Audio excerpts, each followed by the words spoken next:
Olá, irmãos, tudo bem com vocês? A paz de Cristo para todos. Paz e bem, meus irmãos. Estamos aqui no 5º vídeo de Maria Sima, que foi uma discípula de Cristo, que recebeu o dom extraordinário do Espírito Santo de contemplar as almas do purgatório. Fato que é completamente diferente da prática espírita de consulta aos mortos. Não é mesmo, João? Sim, que é uma abominação, inclusive está nas escrituras, né, falando sobre isso. Maria Sima era uma vidente que recebia a visita das almas, santas almas do purgatório. Todas essas visitas sempre eram autorizadas, outorgadas por Deus, para que pudessem trazer revelações particulares e a intercessão de Maria Sima pelas almas, né? Em nenhum momento Maria Sima provocou essas aparições, em nenhum momento essas almas que apareceram para Maria Sima, por iniciativa de Deus, trouxeram alguma confusão, confirmando práticas espíritas, como a própria consulta aos espíritos e a reencarnação. Em nenhum momento essas almas que apareceram por visão mística, por um dom extraordinário concedido pelo Espírito Santo, podem aparecer também santos e anjos dos céus. No Sim. caso das almas do purgatório, elas ainda não foram para o céu, mas são santas almas porque estão em purificação para chegarem a Jerusalém celestial, para chegarem ao céu. Então essas almas apareceram para Maria Sima por iniciativa de Deus, nunca por iniciativa de Maria Sima. Certo, exatamente. O que as almas do purgatório revelaram para Maria Sima sobre os pecados contra a natureza? Maria Sima foi perguntada se alguma alma que praticou algum tipo de perversão sexual, se elas estavam no purgatório, né? Então ela fala que sim, que algumas dessas almas, que ela recebeu visita de almas que praticaram perversões sexuais, estão no purgatório. E ela vai falar que, inclusive, que das mais graves perversões está exatamente o homossexualismo, né? Que não foi querido por Deus, é um pecado grave, inclusive atenta contra a família, que é uma instituição divina, projetada por Deus, né? É importante a gente ressaltar, e Maria Sima vai nos falar isso de uma forma muito clara, que nós estamos falando aqui sobre a prática do homossexualismo, né? A prática de uma perversão sexual. Nós não estamos falando aqui das pessoas que têm tendência homossexual, né? Aquela pessoa que tem uma tendência homossexual, ela é um pecador como todos nós. Ela é querida pela igreja, ela é amada por Deus, apenas ela tem uma tendência. E caso ela não pratique essa tendência, caso ela não pratique esse homossexualismo, ela não está cometendo pecado por ter essa tendência. Até porque ela entrega a sua sexualidade para Deus e se preserva de cometer esse tipo de pecado. Exatamente. E Maria Sima, falando exatamente, então o padre vai perguntar para ela, e o que uma pessoa que tem essa tendência então deve fazer, né? Ela vai ressaltar muito veemente, né, que exatamente essa prática, né, ela vem diretamente inspirada por Satanás, né, que é exatamente ele que é o maligno, que quer levar essas pessoas para isso. Para a perdição, né? Para a perdição da sua alma. E que essas pessoas, elas devem se apegar principalmente a São Miguel, né? Então elas devem consagrar a sua vida a Deus, elas devem pedir a intercessão de São Miguel Arcanjo, que é aquele que luta contra o maligno, aquele que tem a força de lutar contra o maligno, né? De subjugar o maligno, para que ela possa vencer essa tentação, e exatamente pela intercessão de São Miguel Arcanjo. Reforçando, nós não estamos aqui julgando o pecador, mas rejeitando o pecado, a prática pecaminosa que vai levar aquela pessoa à perdição. E, se for algo grave, a perdição eterna, se não houver arrependimento, ao inferno. E o quanto nós podemos oferecer, né, no caso que a gente está falando da homossexualidade, né, da prática do homossexualismo, assim como uma irmã, eu penso, né, assim como uma irmã que oferece a sua sexualidade a Deus, né, assim como os padres, os sacerdotes que fazem o seu voto de castidade, da mesma forma, uma pessoa com tais tendências, ela também pode oferecer essa sua sexualidade para Deus e viver uma vida santa. Ser, né, uma pessoa casta, né? Inclusive o catecismo da Igreja Católica orienta nesse sentido. Nós sabemos, João, que Maria Sima contemplava as almas do purgatório. Sim. Não houve assim, somente parece, nós falamos, né, inclusive, apareceu uma vez o demônio para ela, camuflado, e ela percebeu, por suscitação do próprio Espírito Santo. Mas sobre o inferno, as almas do purgatório falaram alguma coisa para Maria Sima acerca do inferno? Falam, inclusive isso foi tema de comentários no nosso canal, né? E realmente o que Maria Sima vai falar, que essas almas, elas realmente, voluntariamente, elas dizem um não a Deus. Elas não querem se unir a Deus. Então elas se precipitam ao inferno. Já falamos isso, inclusive, em outros vídeos sobre doutrina católica, doutrina cristã. Nem conhecíamos essa revelação particular. E a doutrina cristã diz: Deus não criou o inferno. O inferno é consequência da negação voluntária do pecador que não quer se arrepender, que não quer purificação, que não quer o senhorio de Deus e durante a sua vida mortal acaba se afastando cada vez mais de Deus. Quando morre, né, logo após a morte vem o juízo particular daquela pessoa, através dessa vida pecaminosa em que essa pessoa está demonstrando de forma consciente e voluntária que não quer a Deus, essa pessoa se precipita, ela se afasta completamente de Deus. A esse estado lugar, a esse estado espiritual, desse afastamento permanente de Deus, nós chamamos de inferno. Então Deus não criou o inferno, ele simplesmente deu livre-arbítrio para que essas pessoas que não querem a Deus de forma permanente possam continuar vivendo, mas no caso completamente afastados de Deus, né? Marcos, a gente pode, dentro da nossa realidade, de parar e pensar assim, poxa, mas quem vai querer ir para o inferno, né? Bem, nós sabemos que existem muitos cultos satânicos, existem muitas pessoas que praticam o satanismo, essa seria uma qualidade de pessoas.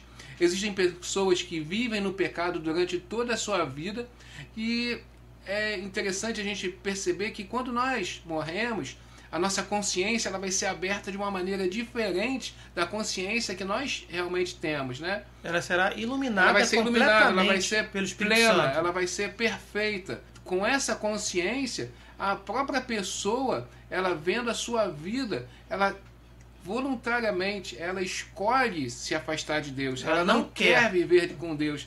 Pode parecer talvez para a gente absurdo, né? Que alguém não queira viver com Deus, que não queira ir para o paraíso, que não queira ir para o céu, mas é necessário a gente falar que a alma iluminada pelo próprio Deus, olhando para a sua vida, para os seus pecados, para tudo aquilo que ela viveu, ela vai se negar a estar com Deus.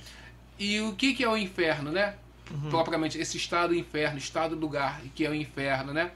Onde nós temos diversos relatos, né, de Santa Faustina, de São Bosco, né? Tem diversas revelações que vão falar sobre o inferno, que é o lugar exatamente onde nós estamos totalmente afastados de Deus, onde o homem ele necessita da presença de Deus na sua vida. Mas né? ele não quer, no caso, né? E ele não quer, então ele nega a sua própria natureza. Então se nós negamos essa própria natureza, nós perecemos queimando. Queimando como, né? Uma vez me perguntaram, o que é esse queimar? Por que é um fogo realmente?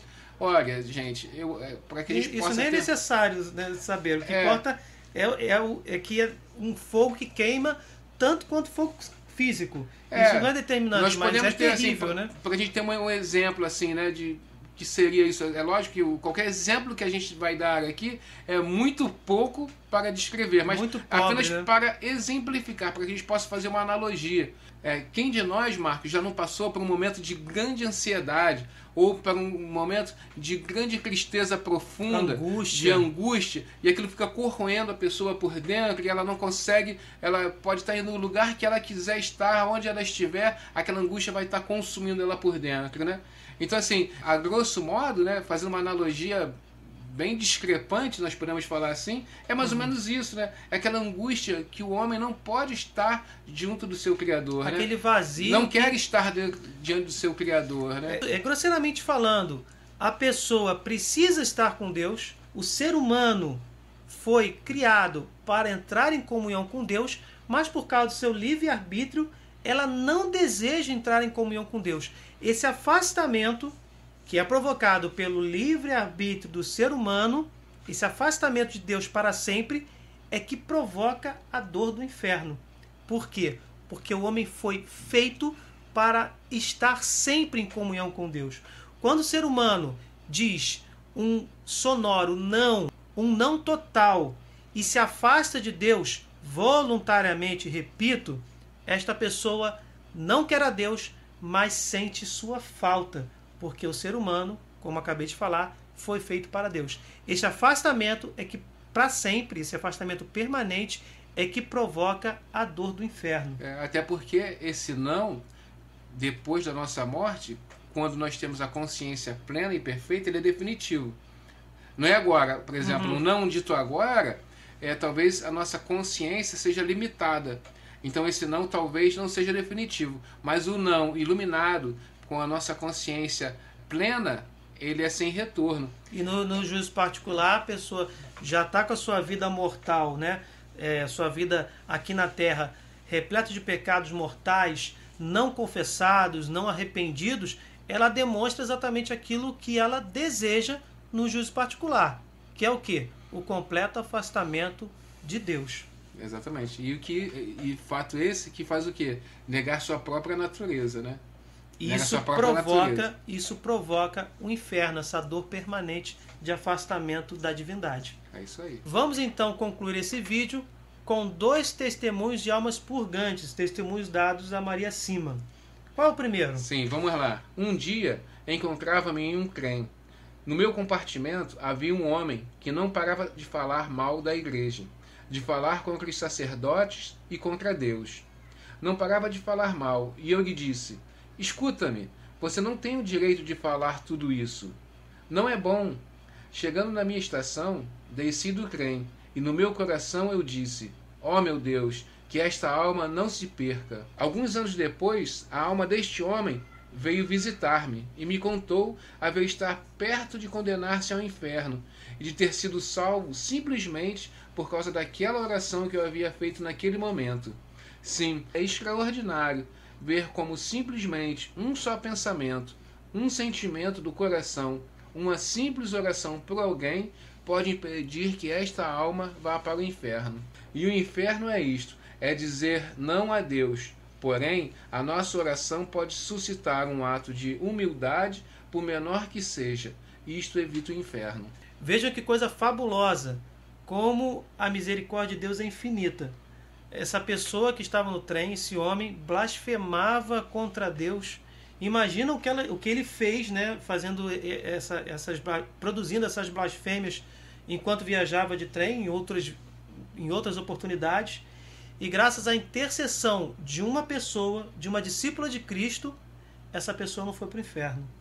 E aí, Marcos, ainda a gente poderia acrescentar 2 coisas, né? A primeira, o testemunho desse homem poderia arrastar também diversas pessoas para o inferno, né? Quantas pessoas será que de repente esse homem, com tanta revolta no coração, tanto ódio no coração, talvez pelo seu discurso, ela não levava pessoas com ele para o inferno, né? Se fosse o caso. E aí a gente vê também a disposição e a coragem de Maria Sima de interpelar esse homem, né? De falar, você não pode falar isso e tal, né? E o que eu acho mais bonito disso tudo é que Maria Sima, ela teve um grande amor no seu coração. Porque ao interpelar aquele homem, Marcos, Maria Sima, ela tem um grande ato de coragem, né? De determinação da defesa da sua fé, da defesa da igreja, né? Da defesa do próprio Deus. Mas esse ato, essa interpelação, ela acontece a partir de um ato de amor também. Com certeza. Porque é comprovado esse ato de amor exatamente no momento em que ela desce do vagão do trem, ela faz uma oração para que aquele homem não se perca. E essa oração, ela encontra exatamente a sua função, ela desempenha o seu papel quando esse homem vai visitá-la, né, após já ter falecido. A alma desse homem vai visitar Maria Sima, falando exatamente o quê? Que graças àquela oração dela, né, ele escapou de ir para o inferno. Na verdade, a oração provocou a providência de Deus para que aquela pessoa tivesse meios de se arrepender e pelo menos chegar ao purgatório, para poder se purificar desses pecados que ele estava cometendo, né, ao longo da vida essa dele. Oração, ela suscita no coração desse homem um ato de humildade, de reconhecer, né, que ele cometeu um ato errado, de reconhecer talvez a grandiosidade de Deus. Essa oração, né? provoca, né, pede que o Espírito Santo faça isso, e isso é realizado. E, evidentemente, esse homem não foi controlado pelo Espírito Santo, mas o fato do Espírito Santo convencer esse homem a respeito do pecado, da justiça e do juízo, fez com que ele voltasse os olhos para Deus e pudesse ter a oportunidade do purgatório. Eu acredito que acontece, Marcos, assim, Deus nos ama puramente, né? A todo momento do dia, a toda segunda, a cada fração de tempo que nós passamos, Deus está nos amando. No entanto, num determinado momento, quando alguém intercede por nós, eu acredito que uma fagulha maior desse amor, maior em termos, né? Porque Deus nos ama com todo o amor que Ele tem de uma vez só, né? Mas, de alguma forma, Deus nos toca com o seu amor de uma forma diferente, que pode nos sensibilizar e abrir a nossa mente, abrir o nosso coração de uma forma especial, né? É exatamente o que o Espírito Santo faz. Ele nos convence a respeito do pecado, da justiça e do juízo, mas sem nos obrigar. Que isso fique bem claro, né? É como se fosse assim, Marcos, me veio na cabeça aqui agora, como aquela mulher que tinha o fluxo de sangue, quando ela toca em Jesus, Jesus não sente uma força saindo dele. Então eu penso assim, que a nossa oração, quando nós fazemos uma oração a Deus, provoca a Deus. Essa coisa que aconteceu com essa mulher acontece de uma forma inversa. Para aquela pessoa que a gente intercede, né? É como se nós tocássemos em Deus com a nossa oração, e essa força que saiu de Deus para aquela mulher, né? De Jesus saiu para aquela mulher que tinha um fluxo de sangue, saísse para aquela pessoa que também nós intercedemos naquele momento. Precisa de um direcionamento, né? Precisa que o seu caminho seja mais iluminado, para que ela possa buscar essa salvação, com a ajuda de Deus. Com a ajuda de Deus, sim. Então, assim, eu acho lindo esse testemunho de Maria Sima, um grande ato de amor, de coragem, de determinação, que serve para nós como um exemplo, né? Como uma inspiração, que nós possamos também fazer a mesma coisa, que a gente possa também interpelar as pessoas que precisam ser interpeladas, mas que seja sempre um ato de amor. Né? Que, por exemplo, a gente vê muito entre nós e nossos irmãos protestantes, às vezes tantas disputas, né? Que a minha fé está certa, que a sua fé está certa, que a fé dele está certa, mas que quando nós interpelarmos um ao outro, que seja um ato de amor.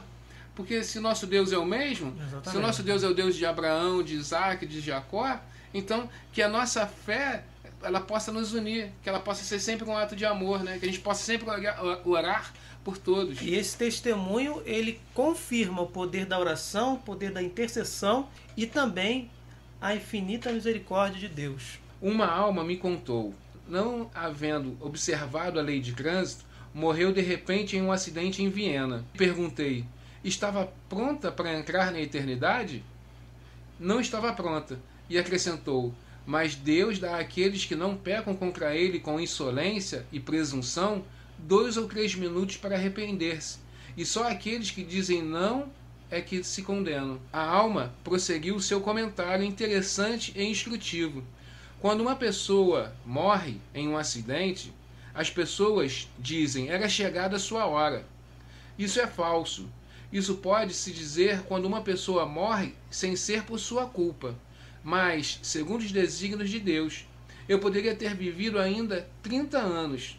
Então, teria transcorrido todo o tempo da minha vida. Por isso, o homem não tem o direito de expor a sua vida ao perigo de morte, a não ser em caso de necessidade. Um médico veio lamentar-se que deveria sofrer por haver abreviado a vida dos pacientes com injeção, eutanásia, para que não sofressem mais. Disse que o sofrimento, quando é suportado com paciência, tem para a alma um valor infinito.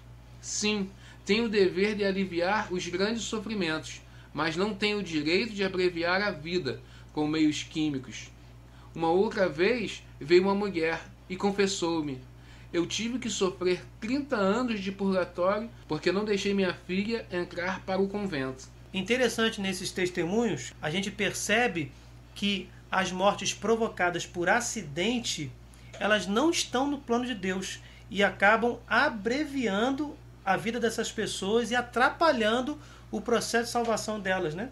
Sim, Marcos, é importante a gente ver que realmente existe essa tendência nas pessoas de quererem colocar tudo na conta de Deus, né? Uhum. Por exemplo, Deus... Chegou a hora dele.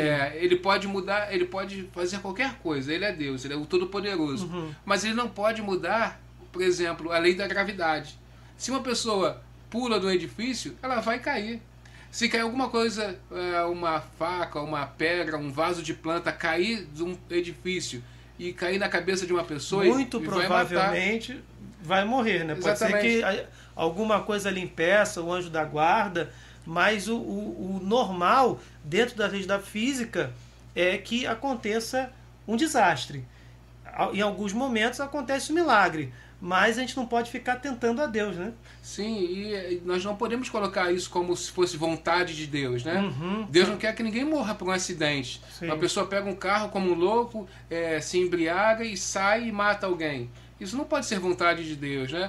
E a alma aqui, que faz essa revelação a Maria acima, ela fala isso muito certamente, né? Que nós não podemos colocar isso, né?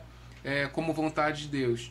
No outro caso, ela vai falar também que nós não temos o direito de diminuir a vida de alguém. Alguém que está sofrendo num hospital, que nós totalmente ilícito e contra a vontade de Deus abreviar a morte dessa pessoa, né? É eutanásia. A questão da eutanásia. Que muita gente diz, porque a pessoa está sofrendo, ela precisa interromper esse sofrimento. Nós não sabemos o que esse sofrimento pode causar de benefício para aquela pessoa. E nem sabemos se essa pessoa já está preparada para já está arrependida de tal forma que ela possa pelo menos chegar ao purgatório. É brincar de Deus. Quando a gente, com tudo que nós falamos sobre o sofrimento, como é que pode ser, a gente agora tendo essa visão que através das almas que se revelaram a Maria acima, nos mostram como é que é o outro lado e o quanto que o sofrimento aqui pode nos guardar para a vida eterna. É um caso a gente parar para pensar, né? Que às vezes é comum nós termos um parente que nós amamos, seja nosso pai, nosso filho, né? E a gente vê ele sofrendo numa cama de hospital, sofrendo fortes dores, seja por tantas doenças como câncer, que maltratam tanto o ser humano. E a gente pode parar a pensar assim, olha, talvez aqueles dias ou meses ou horas de sofrimento que aquela pessoa está passando, é esse momento que vai levar essa pessoa para o céu. É esse momento que vai poder, que essa pessoa possa encontrar diretamente para com Deus. Vai haver aquela reparação suficiente e aquele momento de arrependimento importantíssimo para a salvação de uma alma e para a vida eterna. Será para a vida eterna. O que são aquele tempo finito diante da felicidade plena durante a eternidade, por toda a eternidade. Por toda a eternidade. É algo que devemos refletir e que tais testemunhos nos levam exatamente a meditar sobre essa situação, sobre essa questão dos nossos momentos de arrependimento, dos nossos momentos de voltar os olhos para Deus e buscar a nossa salvação. E por último ela vai falar exatamente da questão de uma menina, né, que queria entrar para o convento, queria ser uma pessoa consagrada e que a mãe não permite, né? Esse plano foi interrompido, né? Esse plano foi interrompido porque certamente quando alguém tem a vontade de ir para um convento ou de se tornar sacerdote, e até nas nossas orações, nunca somos nós que tomamos a iniciativa de ir a Deus. É sempre Deus que toma a iniciativa Deus que nos de vir escolhe até nós, né? Exatamente. Assim, é sempre... Eu senti uma vontade de rezar agora, eu vou rezar. Não, na verdade, Deus já te convidou para rezar. É aquilo que nós estávamos falando antes. O Espírito Santo que nos convence, que nos suscita. No caso daquele testemunho do blasfemador do trem, podemos dizer assim, isso aconteceu graças à intercessão de Maria acima. E é aquilo, é sempre Deus que vem primeiro ao nosso chamado, é Deus que vem ao nosso encontro. E a gente poderia falar não só da menina que queria entrar para o convento, Mas a responsabilidade que Maria Sima vai falar sobre os pais tem sobre os filhos, né? E essa menina, no caso, ela quis ir para o convento, tantos meninos que de repente querem ser sacerdotes e que os pais impedem. Agora, a gente não precisa nem falar somente da vocação espiritual, seja ela sacerdotal, ou seja ela religiosa, mas quantos pais, às vezes, exercem tanta pressão nos filhos para que eles sejam algo que eles não querem ser, né? Impedindo que eles tenham esse livre-arbítrio, essa livre vontade de seguir uma determinada profissão. Então, assim, que a gente, como pai, né, eu sou pai, você também, a gente possa exatamente ter essa liberdade, essa oração sobre os nossos filhos, a bênção dos nossos filhos, para que eles possam seguir exatamente a vocação deles. Pedir sempre também a ajuda, a orientação do Espírito Santo para ajudá-los. Sim, é nosso dever como pai, né? Muito bem, gente. E assim, e tem muito mais para ser falado sobre Maria Sima, né? Tem as revelações, tem testemunhos, os conselhos que as almas dão para nós, homens que estamos aqui ainda, o que nós podemos fazer para a nossa salvação, para a salvação daquelas pessoas que nós amamos, que já faleceram, que estão no purgatório, né? De como levar a nossa vida, e podemos falar também das orações, né? Quais as orações que as almas aconselham para que a gente possa fazer pelas almas, para nos aproximar mais de Deus, para a nossa santidade, né? Bem, gente, o papo está muito bom. Mas a gente precisa concluir esse vídeo. Espero que vocês tenham gostado. Deixem o seu like, porque somente assim o YouTube entende que esse vídeo pode ser sinalizado para outros nossos irmãos que possam gostar dessas revelações particulares impressionantes das almas do purgatório, a discípula de Cristo Maria Sima. Compartilhem, se inscrevam no canal, fiquem com Deus, desculpem qualquer coisa e até o próximo vídeo. Paz e bem, e até a próxima.